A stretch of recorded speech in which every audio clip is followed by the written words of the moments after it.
And hello together, my name is Daniel and I'm the founder of Daniel's Skating School and the Skate Shop, and in this video I will tell you all about the different kind of frames for inline skates.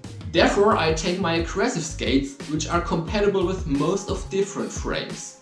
And until today you have probably asked yourself which type of frames exist, or you didn't know that there are different types of frames. Or maybe you're not sure which type of frame is used for which style of skating. Well, I'm here to explain that to you.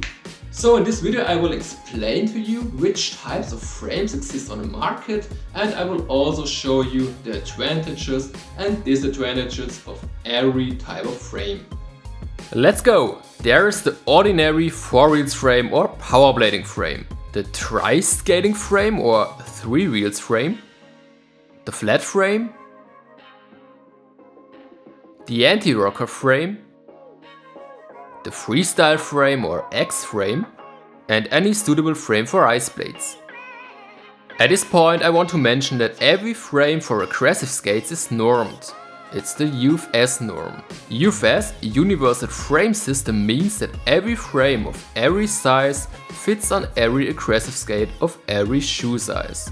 Good! Let's start with the power blading frame. A power blading frame uses 4 large wheels of about 70mm or larger on each frame. That means it's used for skating from A to B or skating small or long trips. On urban or fitness skates, this frame is just named 4 wheels frame. But on aggressive inline skates, this frame is named power blading frame. Because on aggressive skates you will not only skate fast, you will be still able to grind. Moreover, because of the 4 large wheels, this frame has the advantage of a very high skating speed. So, the disadvantage. The disadvantage is the non-existing grind groove or very small groove in the middle of the frame. For example, with aggressive skates without any groove in the middle, it would be only possible doing grinds on the sole blade, like a Maggio or fish brain. Okay, let's continue with the tri-skating frame or 3 wheels frame. A tri-skating frame makes it possible to use larger wheels by having a shorter frame length than on a 4 wheels frame. The advantages are clear.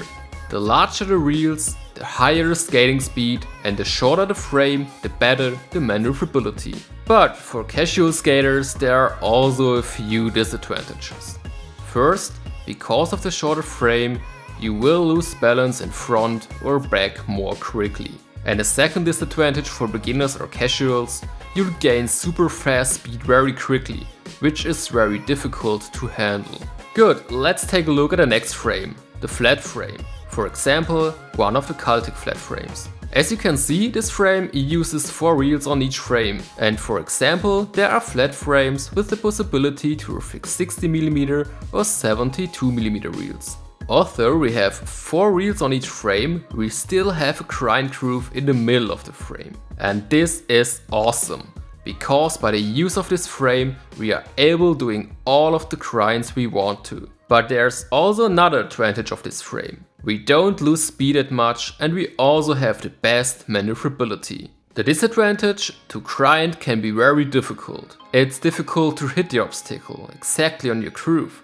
And because of that we need a very good precision. Okay, let's take a look at the next frame, the anti-rocker frame. This frame is the frame I prefer and the most popular frame in aggressive skating. The advantage over the flat frame, in the middle, next to the groove, we have 2 grind wheels instead of skating wheels. That means if we move and shift our weight a little bit too much forward or backward, we won't break and don't get blocked by our wheels. And furthermore, it's easier to hit obstacles on our groove. The reason why, grind wheels extend our groove.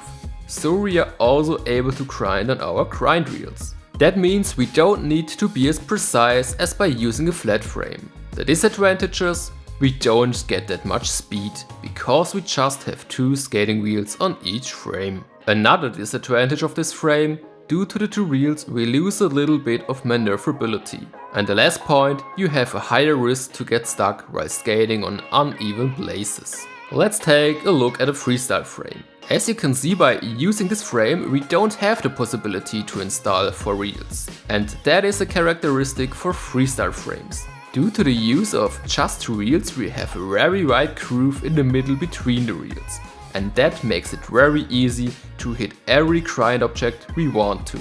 Okay, don't be afraid, while grinding we will just slide to the middle of our groove. And the large groove makes it also possible to grind on any obstacle we want to. That means we are able to grind on wide rails and wide pipes, as well as on wide curbs and stone blocks. Summarize, if you want to grind on that many objects, you should use a freestyle frame. And another name for freestyle frame is X-frame. Let's take a look at the disadvantages. The disadvantage, it's possible to slip off of your groove to your reels, so you will get blocked. Moreover, while grinding, it's more difficult to maintain balance. Pooh. Lastly, we will take a look at ice blades. The advantage is clear, we are able to skate on ice. And the disadvantage, who knows? Right, we are not able to skate on normal grounds anymore. But why should we use our aggressive skates for ice skating? Well, we always have the same shoe for every type of skating. And that's really cool.